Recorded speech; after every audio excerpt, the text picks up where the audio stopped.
La urbanidad es una emanación de los deberes morales y como tal, sus prescripciones tienden todas a la conservación del orden y de la buena armonía que debe remar entre los hombres y a estrechar los lazos que los unen por medio de impresiones agradables que produzcan los unos a los otros. Culturizando presenta Pónganse a leer con Pedro Julio.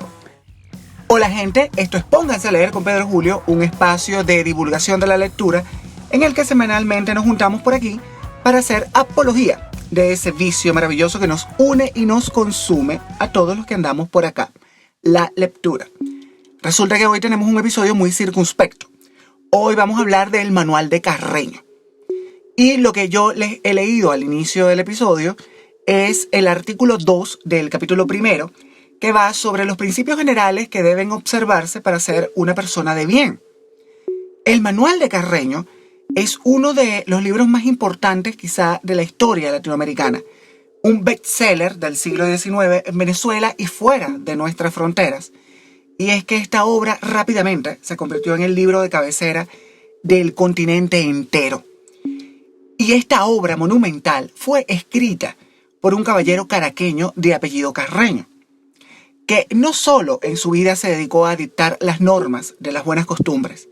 Este hombre también fue músico, periodista, pedagogo, ministro de Hacienda y el papá de la primera showwoman venezolana. Manuel Antonio del Rosario Carreño Muñoz nació en la ciudad de Caracas, en aquella Caracas de los techos rojos, el 17 de junio de 1812. Era hijo del músico Cayetano Carreño Rodríguez, que también era maestro de capilla de la Catedral de Caracas.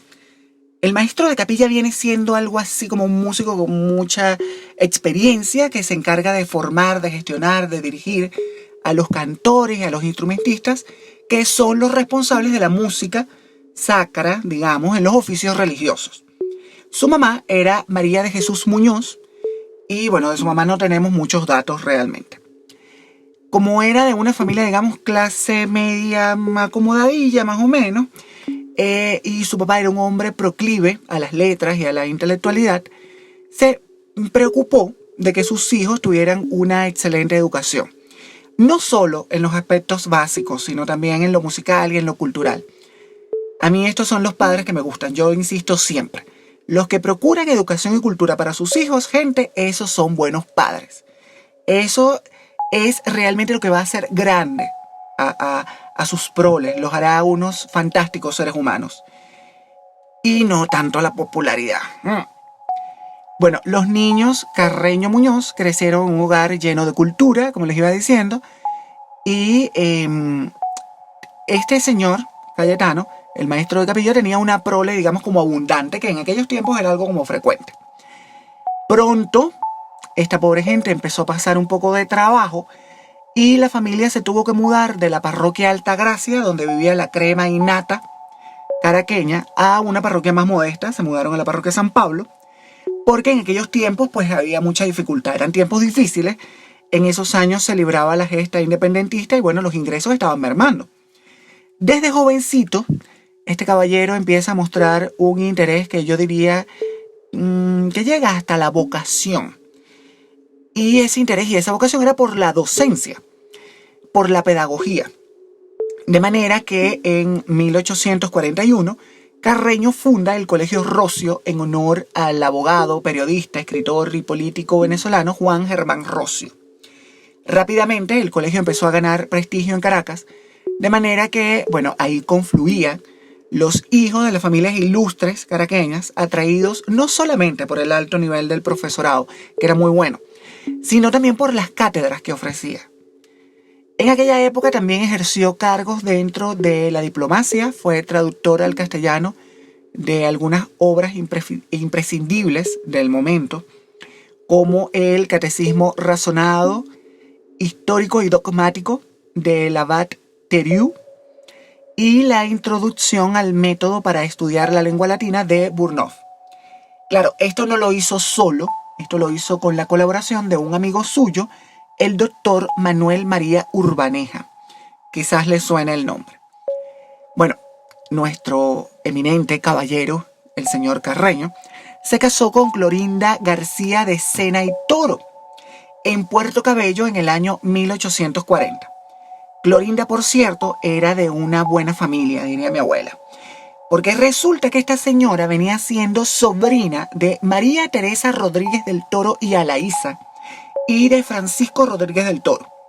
Por ahí leí que eran primos, pero no. Realmente yo me voy a fiar de los datos que proporciona la biografía de Manuel Antonio Carreño, de Mirla Alcibiades, que tiene un trabajo documental que es envidiable. Para los despistados, por cierto, María Teresa Rodríguez del Toro, fue la única esposa de Simón Bolívar. Aquella que se murió jovencita cuando llegaron aquí a Venezuela y que le produjo un despecho monumental que lo llevó a hacer aquel viaje que terminó en aquel juramento para liberar estas tierras. Y bueno, el tal Francisco Rodríguez del Toro fue el último marqués del Toro. Para los interesados en la historia, les recomiendo un libro que escribió la gran Inés Quintero que se llama El último marqués. Ahí echa el cuento de manera muy sabrosa de este caballero. Seguimos. Con Clorinda tuvo 4 hijos, 3 niñas y un niño. Una de esas criaturas era María Teresa Gertrudis de Jesús, que nació en diciembre de 1853. Bueno, esta niña se convirtió luego en la primera showwoman venezolana, la gran Teresa Carreño, la célebre pianista y compositora y una de mis ídolas totales en toda la vida. Carreño, pero Carreño papá en este caso, se dio cuenta de que la pequeña Teresa era una aventajada en el piano. Así que se dedicó a la educación musical de la niña. Llegó de hecho a escribirle 500 ejercicios para piano, los cuales abarcan todos los aspectos pedagógicos y técnicos para el aprendizaje de este instrumento. Esto es oro molido. Este hombre, que tuvo más trabajo que Homero Simpson, también fue ministro de Relaciones Exteriores y fue ministro también de Hacienda. Pero por la inestabilidad política que se vivía en Venezuela en ese momento y que era consecuencia de la Guerra Federal, renuncia al ministerio y se va del país en busca de mejores condiciones para él y para su familia. Cualquier parecido con la actualidad, caballeros míos y señoras mías, es mera coincidencia. Bueno, no, la verdad es que no. Lo que estamos atravesando nosotros los venezolanos en este momento no es la primera vez que sucede. Quizás ahora mismo en mayor proporción, bueno, porque somos más también. Pero este país es el país de la inestabilidad. Y salvo el periodo de tranquilidad política que vivimos después de la dictadura de Pérez Jiménez hasta la otra dictadura del otro señor, aquí hubo mucho jaleo. Yo también me imagino, y supongo aquí, cavilando, que Carreño vio que Teresita era tremenda. Y aquí no iba a poder desarrollarse artísticamente de la manera que él hubiera querido para esa niña. En julio de 1862, la familia se va para Nueva York en busca de unos centavos. Aquí inserten la canción de Serenata Guayanesa. Oh, ¿qué me pasó? El norte es una quimera. Bueno, y luego se van a Francia, a París precisamente, en donde trabaja como profesor de piano y alcanza cierta notoriedad. Ahora, a Carreño no lo conocemos por todos estos logros y por todas estas aventuras. De hecho, ni siquiera lo conocemos por ser el padre de Teresa Carreño. A este caballero lo conocemos por haber escrito uno de los libros fundamentales, no solo para los venezolanos, sino para todos los hispanohablantes, el Manual de Urbanidad y Buenas Maneras. Carreño publicó el manual en el año de 1853 y lo fue haciendo por entregas, que era una modalidad muy de la época, tú sabes. Inmediatamente empezó a venderse como pan caliente. La gente quería ser refinada y elegante, no como ahora que solo quieren popularidad sin importar el motivo. Miren del Valle, se me salió otro comentario como mi abuela. Bueno, óbvienlo. Pero la verdad es que la obra ha sido reeditada muchísimas veces desde su publicación inicial. ¿Pero qué es el Manual de Carreño? Como les comenté, el nombre completo es Manual de Urbanidad y Buenas Maneras. Ok, en la época, y estamos hablando de la mitad del siglo XIX, era muy común la publicación de textos que sirvieran de guía para los lectores en diversas áreas. Por ejemplo, los catecismos que tenían como la intención de llevar conocimiento a la gente. Con este propósito, mejor dicho, la gente adquiría estos textos, estas obras, para aprender algunas destrezas necesarias en los temas que propusieran y garantizar luego que uno fuera de alguna manera solvente en materia de convivencia social. A ver, estábamos saliendo de la guerra y la gente estaba ávida por dejar atrás la barbarie. En esos años se publicaron, por ejemplo, el Catecismo de Urbanidad Civil y Cristiana para uso de las escuelas del jesuita Santiago Delgado de Jesús y María, qué nombre tan bonito. Las lecciones de buena crianza, moral y mundo de Feliciano Montenegro Colón. Las conversaciones familiares entre un padre y un hijo sobre la vida del hombre, imagínate tú, editado por Tomás Santero. El libro de la juventud o conocimientos esenciales para la buena educación. También el manual de la buena compañía. Y el que a mí al menos por el título es el que más me gusta. El amigo de la civilidad, de las consideraciones, del buen tono y de la decencia. No te llevo nada. Estos tres últimos por un señor apellidado Menéndez. Estos libros, como les decía, buscaban ser una luz para el lector, pero ninguno de ellos fue tan notorio en fama y en popularidad como el de Carreño, que llegó a ser editado hasta 50 veces por una editorial de Florida en los Estados Unidos, en un periodo muy corto de tiempo. El manual de Carreño está escrito a manera de avisos. Es decir, él nos va como aconsejando y ahí creo yo que radica parte del éxito de la obra. Cuando los otros se dedicaban a censurar y a regañar, Carreño orientaba. Acepta que hay unas conductas que no pueden eliminarse, pero sí se pueden controlar.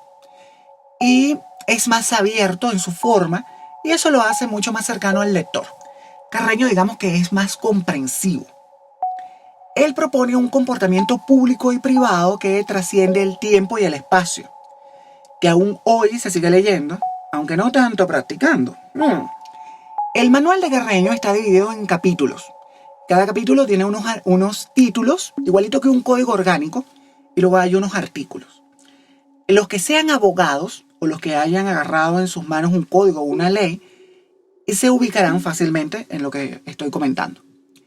El manual inicia con los deberes morales del hombre y se va paseando por los deberes que debe observar el ser humano, por ejemplo, para con Dios. Y dice, cito textual, Dios es el ser que reúne la grandeza de la inmensidad y de la perfección. Y bueno, basado en ello, nosotros le damos cuenta de nuestras acciones. Sigue en el capítulo 2 de los deberes para con la sociedad y aquí nos advierte sobre los deberes con nuestros padres, con la patria y con nuestros semejantes. En esta parte hay perlas como, por ejemplo, y cito, una persona que ha sido invitada para una cena, un cóctel o demás, hará bien en presentarse con un pequeño regalito para su anfitrión, ya sea una caja de dulces, chocolates, flores, cualquier otro detalle. Así que ya están advertidos, gente. En la sección de los deberes con nuestros semejantes dice, por ejemplo, también que es de mal gusto hacer bolitas de miga de pan y que el pan, por cierto, siempre se parte con la mano, nunca con un cuchillo. Que los cubiertos no deben hacerse chirriar entre ellos o contra el plato, ni hacerse ruido mientras se ingieren los alimentos. Y puede que esto suene básico, pero créanme ustedes que hoy más que nunca yo creo que merece ser recordado. Esta sección termina en el capítulo 3 de los deberes con nosotros mismos y este capítulo está lleno de perlas también.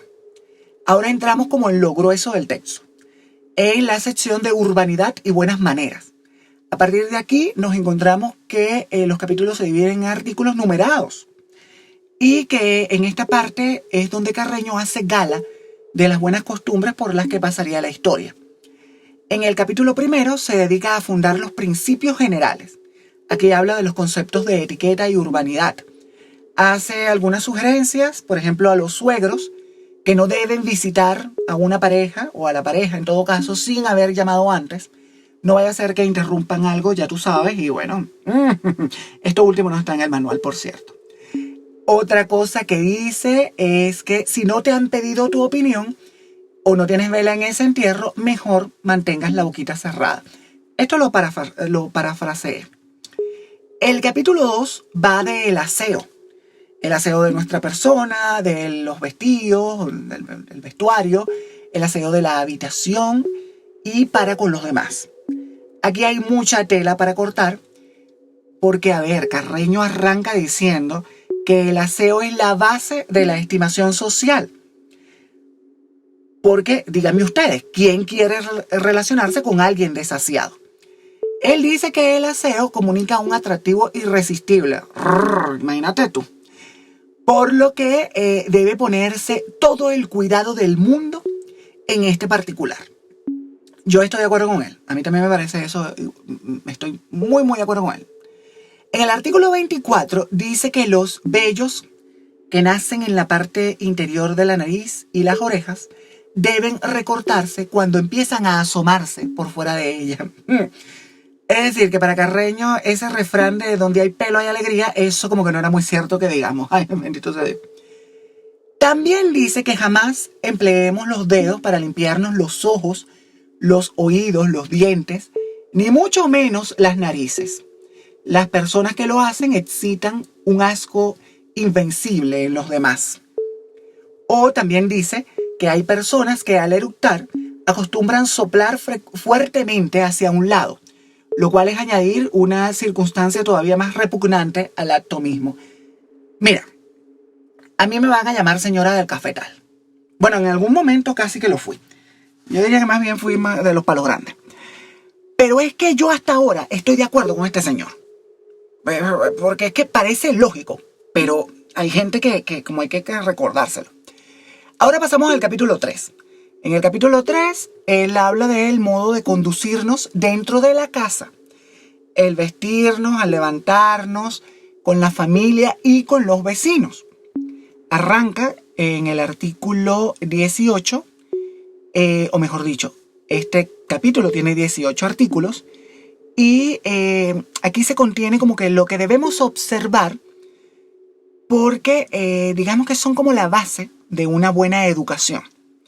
En el artículo 14 dice, por ejemplo, que la familia o que la vida es muy corta y sus instantes corren sin jamás detenerse.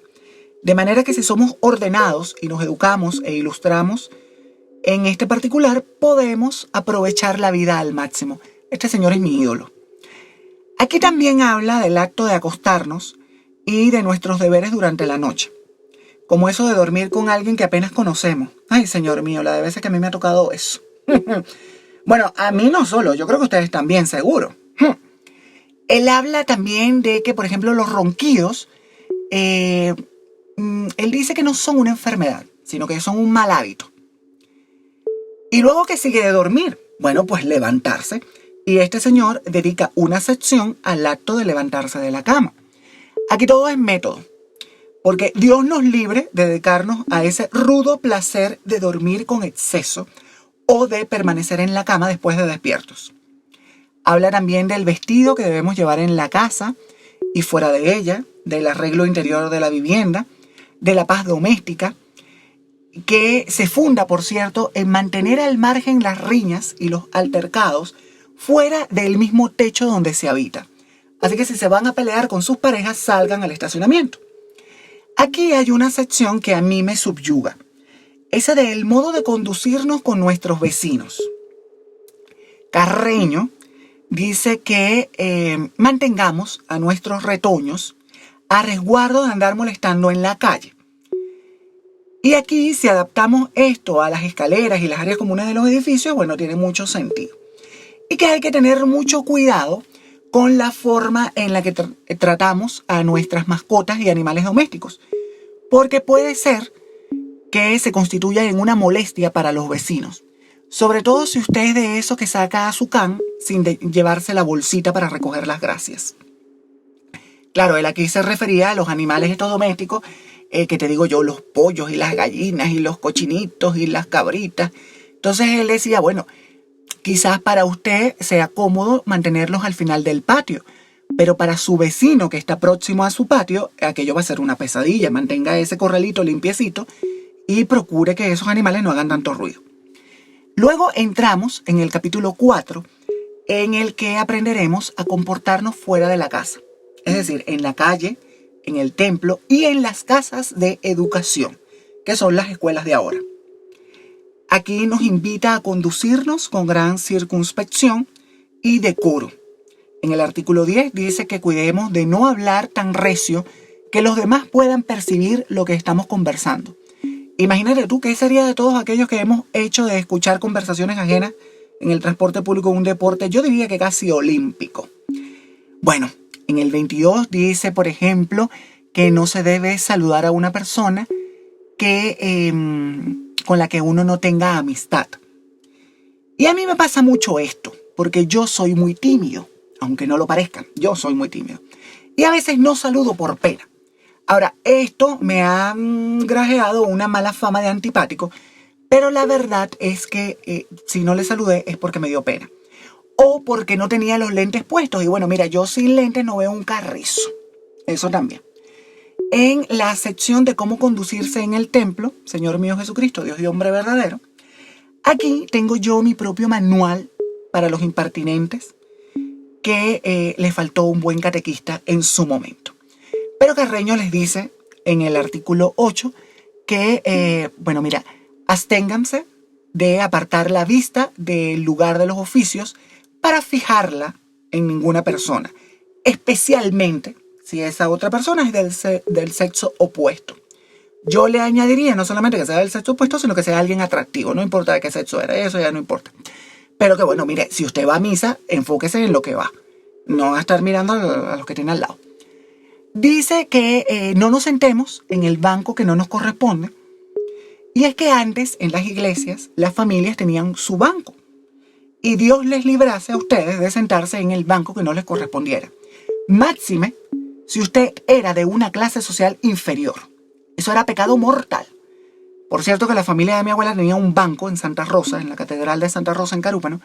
Bueno, mi abuela tenía hasta su reclinatorio. Muérete tú.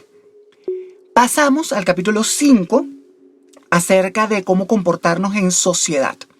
Y aquí Carreño nos ilustra sobre las conversaciones en general, los temas de conversación que sean apropiados, las condiciones físicas de la conversación, porque sí, señores, eso tiene unas condiciones físicas, y las condiciones morales de la conversación, de las narraciones y de la atención que debemos tener con las conversaciones ajenas. Vuelve este hombre con las conversaciones ajenas. Hay muchos temas de conversación, pero a mí me enseñaron, mi abuela por cierto, que la gente fina no habla de cosas de baño ni de dinero, porque eso es vulgar. Bueno, yo que me parezco tanto a Mati, a mi abuela, yo no hablo de eso. Y la gente que me conoce sabe que yo nunca en mi vida hablo ni de cosas de baño ni de plata. Eso a mí me parece de mal gusto. Pero hay gente que le encanta andar haciendo ostentación de lo que tiene, o peor aún, de echar el cuento de lo que hacen, hicieron o van a hacer en el baño. A mí eso me da como alergia. Carreño nos invita a conversar en un tono suave, usando un lenguaje que sea entendible para nuestro interlocutor.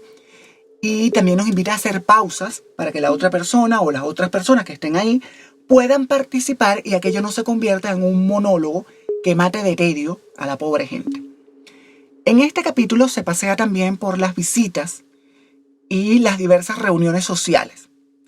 En cuanto a los bailes, suelta esta joya. Quienes, sin tener disposición ni conocimientos necesarios, toman parte en un baile, no hacen otra cosa que servir de embarazo y de incomodidad a los bailadores hábiles.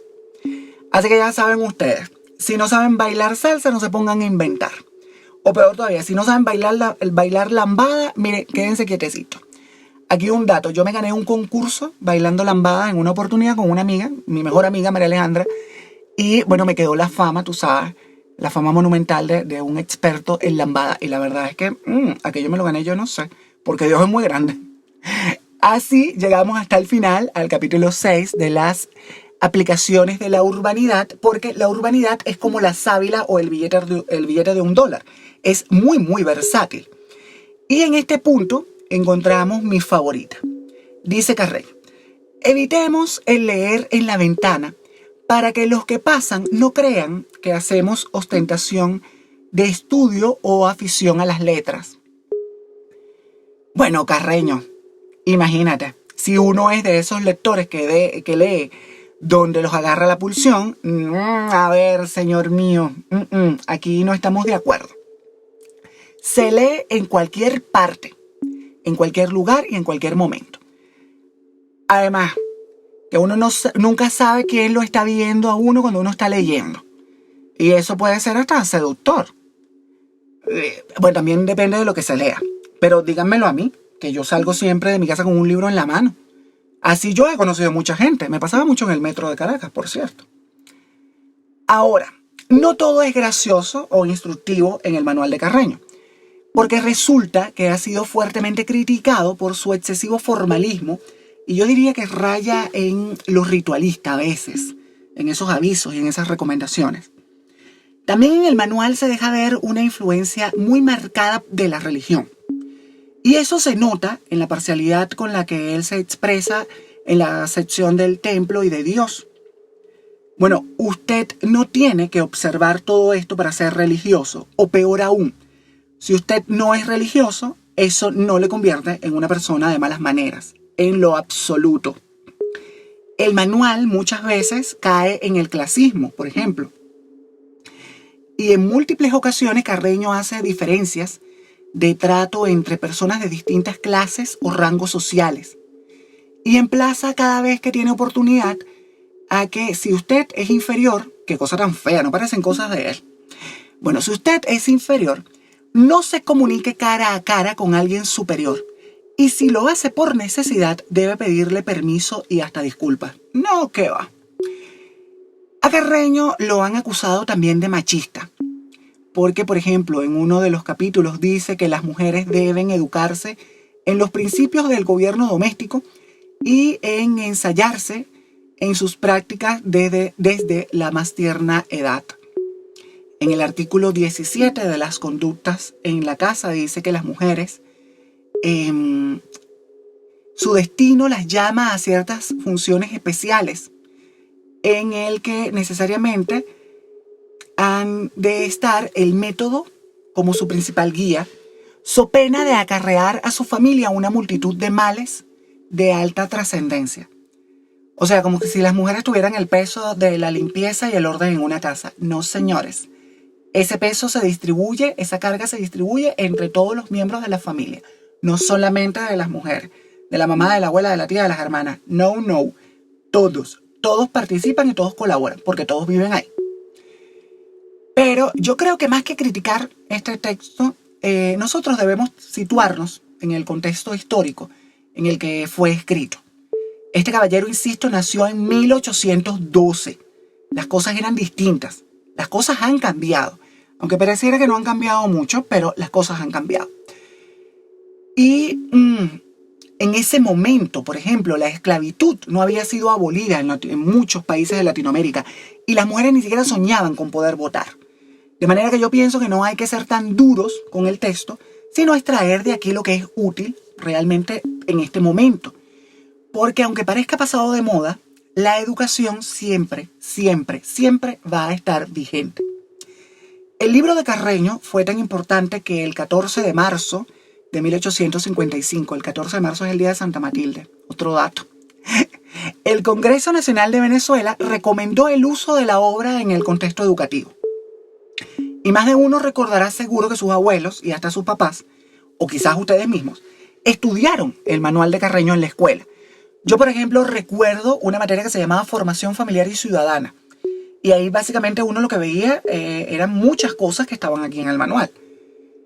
Porque es que el manual de Carreño se convirtió en un indispensable para todo el mundo. No importa a qué clase social pertenecía usted, ni a qué país o en qué país había nacido.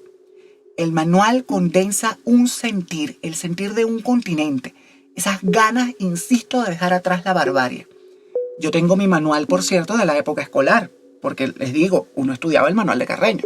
Entonces yo estudiaba en Cumaná, en un colegio, tú sabes, muy pipirisnay, y ahí nosotros estudiamos el manual y yo tengo el mío. Carreño, como muchos otros venezolanos de hoy en día, tuvo que salir del país. ¿Recuerdan que se los mencioné hace rato? Bueno, y fue fuera de Venezuela, fue fuera de su patria, que él murió el 4 de septiembre de 1874 en París, en Francia. Como migrante también sufrió y padeció, y eso lo encontramos en el manual, por cierto. Aunque fue escrito antes de que él pensara que iba a tener que salir de Venezuela, Carreño escribió que quien abandona su patria no cuenta con otra ventaja ni otros goces que los que le proporciona la hospitalidad de quien los recibe. Y aquí hago un guiño yo a mis hermanos latinoamericanos que reciben a los venezolanos. Bueno, ¿qué te digo a los venezolanos? A todos, porque nuestra historia continental ha sido de idas y de venidas. Los centroamericanos que llegan a México, los haitianos que llegan a República Dominicana, los dominicanos que se van a Puerto Rico. A ver, recuerden que no ser generoso con el extranjero, que pasa mucha necesidad, por cierto, es un acto de vulgaridad desdeñable.